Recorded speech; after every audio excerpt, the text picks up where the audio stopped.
Hello viewers, welcome back to another episode of The Voice Show. You are with me, VIDELIZ NJOKI, and that is my sign name. And as I've said, this is The Voice Show, where we always here at Science TV at 8 p.m. on Fridays. And Sundays we have a repeat of the same at 8 p.m. Also, please don't forget to follow us on all our social media platforms. That's on Facebook, on Instagram, and also YouTube. Now today we have a very interesting gentleman here with us today. I will allow him to kindly introduce himself and tell us a little bit about himself. Yeah. Thank you so much for having me on this show.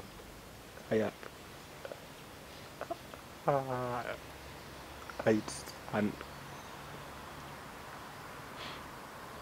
honor to be here today. Yeah. My name is Emmanuel Makokha. I am a person who stammers. I have stammered for as long as I can remember. But besides that, I am different things. I am a trained agronomist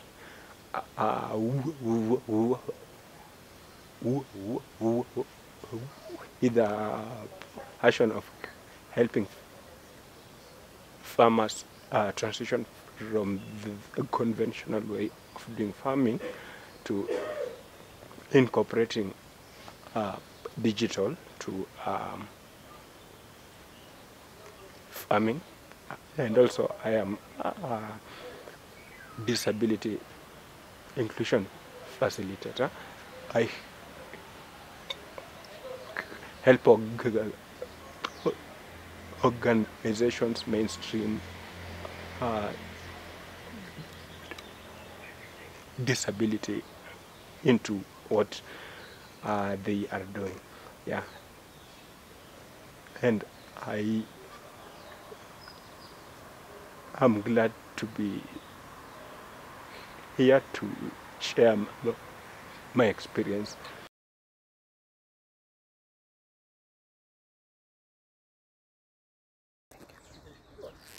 Viewers, I hope you've heard everything, and I hope you're also aware of the different skills that he has in agriculture, and is also an expert in is an agronomist, and also he specializes as well in facilitating disability inclusion and helping organizations mainstream that.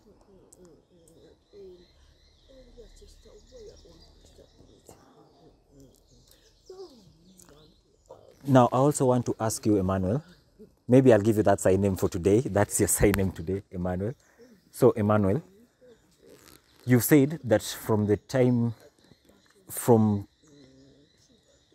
long ago, you've grown up as a person who stammers. Now, we want to kindly understand how was life living as a person who stammers, growing up, in school.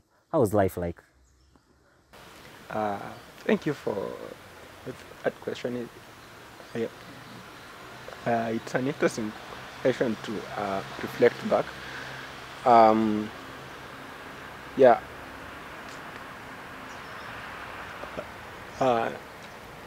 Recently, I was asking my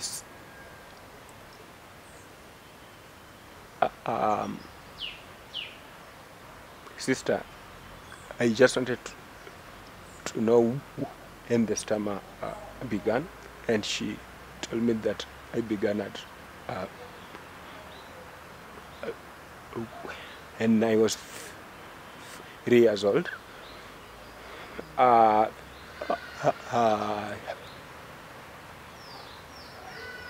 She mentioned to when I began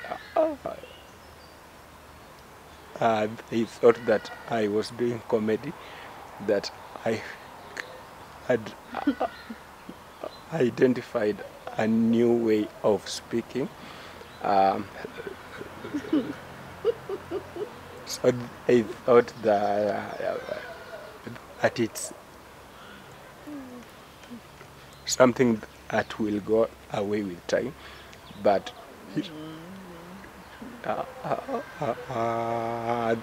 and they realized that it's not going away. Yeah,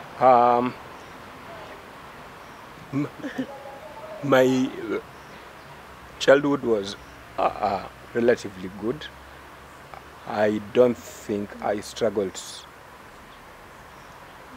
so much with being bullied by my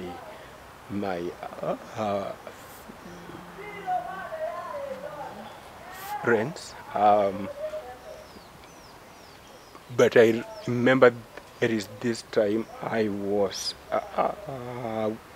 in between standard 3 and standard 4,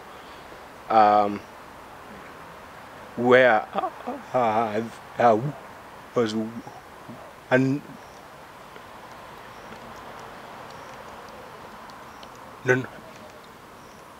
notorious guy in class who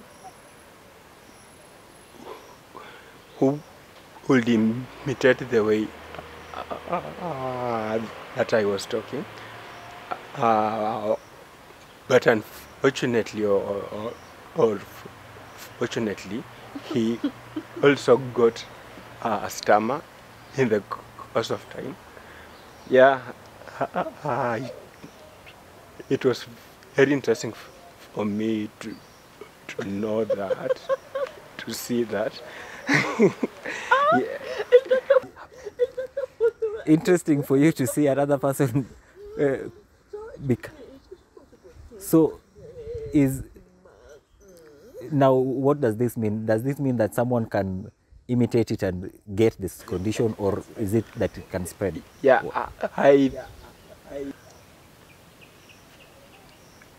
I don't know how I can explain that, but I have had 2 instances of guys saying that they got the stammer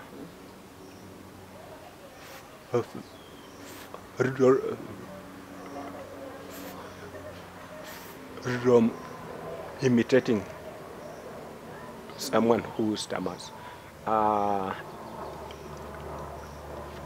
There is that guy that I know,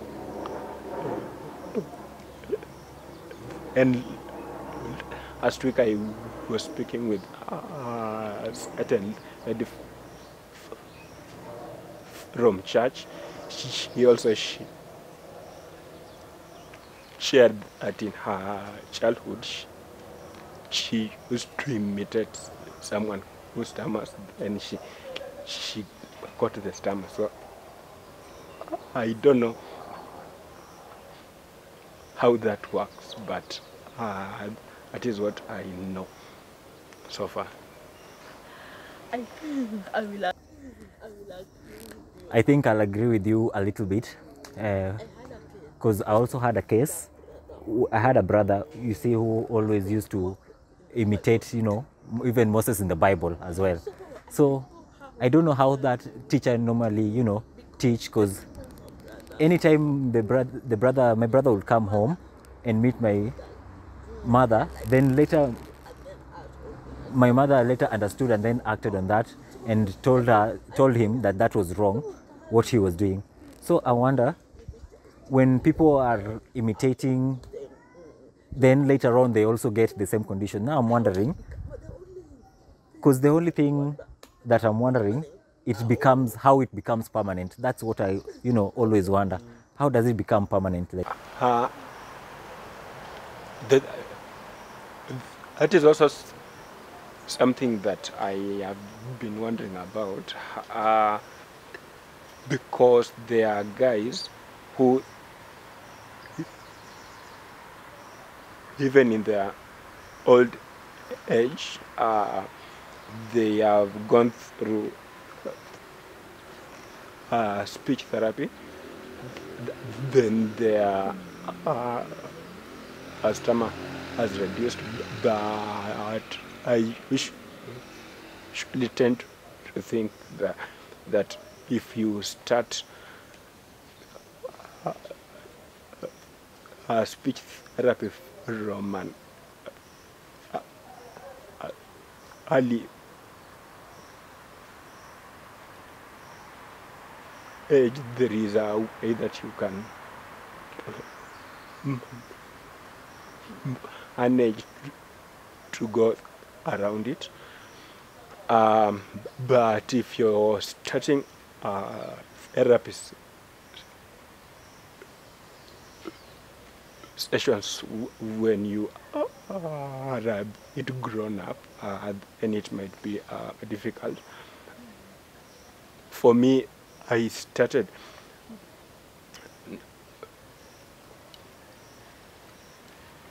not intentionally, but there was this time that I was already employed. Then I was having a lot of hard time at work.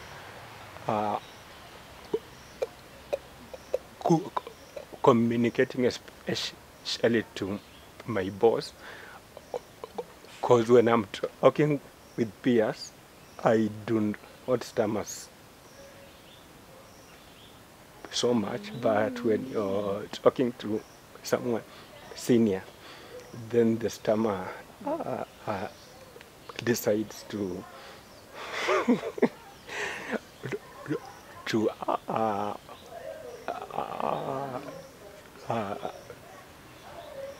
to do its thing.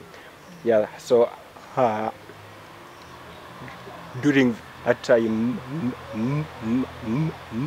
my boss advised me to try therapy. Lucky enough, I got a support group called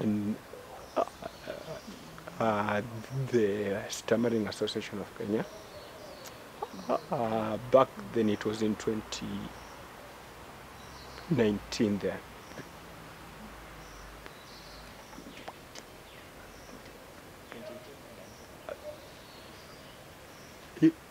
It was between 2018 and 2019, somewhere there.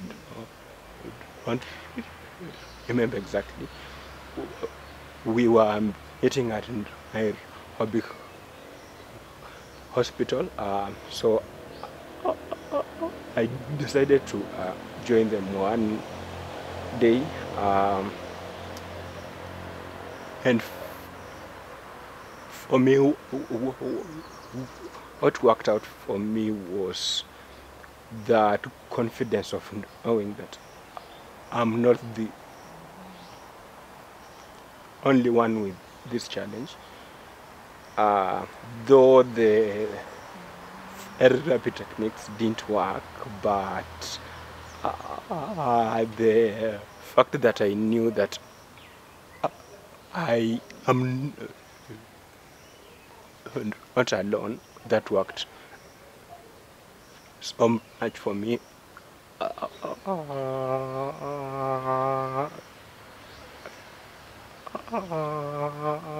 I gained the confidence, and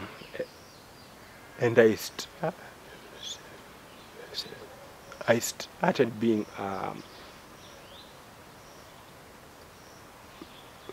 vocal about my stammer and teaching people how we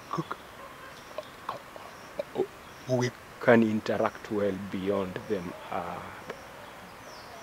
pitying me that I have a stammer.